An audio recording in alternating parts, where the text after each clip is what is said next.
Hey, I'm Dr. Melissa. We have talked in the last few weeks about the masculine and the feminine principles, and today we're talking about one of the feminine principles, the principle of surrender.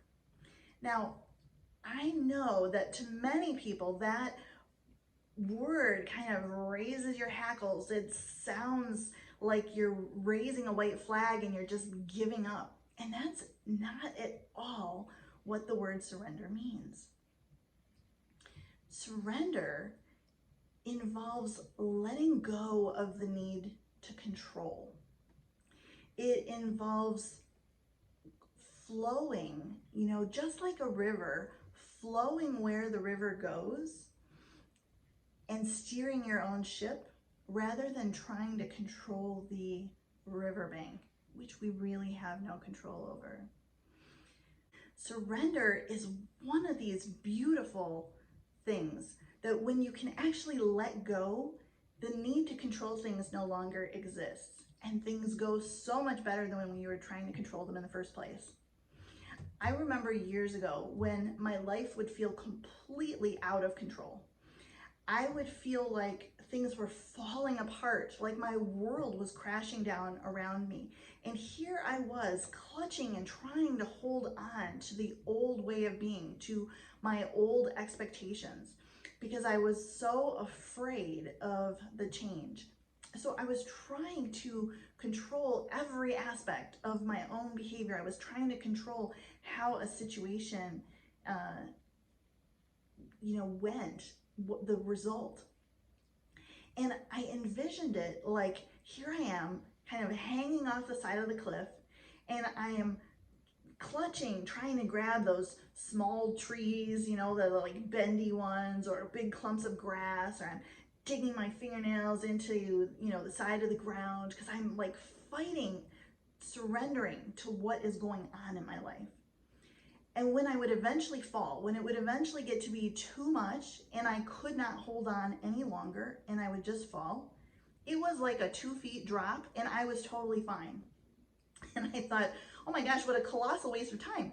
Here I've spent, months or years fighting this change that I was so afraid of, when all I had to do was surrender to what was happening in my life.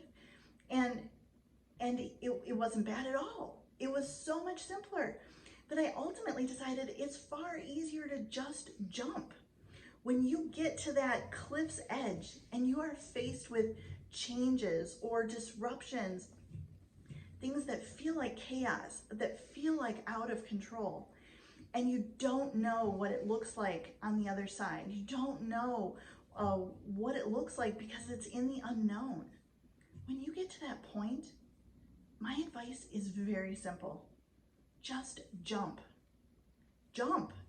Don't spend the time clutching onto the trees, the clumps of grass, digging your fingernails into the dirt.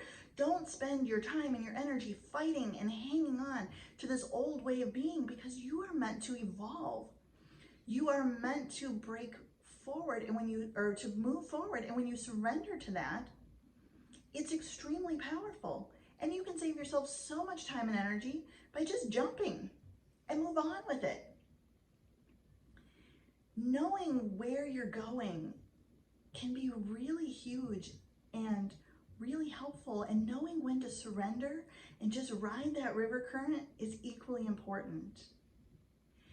If you are in a place where you are not fighting and controlling and trying to hang on to the past, but you don't clearly see the future, if you want clarity about your next step, about where you're headed, about the next step in your business, I invite you to schedule a clarity consult. Book in the link below. These are 20 minutes in your Akashic records, connecting deeply to your soul so that you get the answer that is just right for you. This isn't a business consultant's advice. This isn't my personal advice. This is your soul's wisdom wrapped up in a bow for you so that you can move forward doing exactly what you need to do when you are clear, and you can surrender to that flow of the river when you are at those transformation points and being asked to grow. I look forward to connecting with you.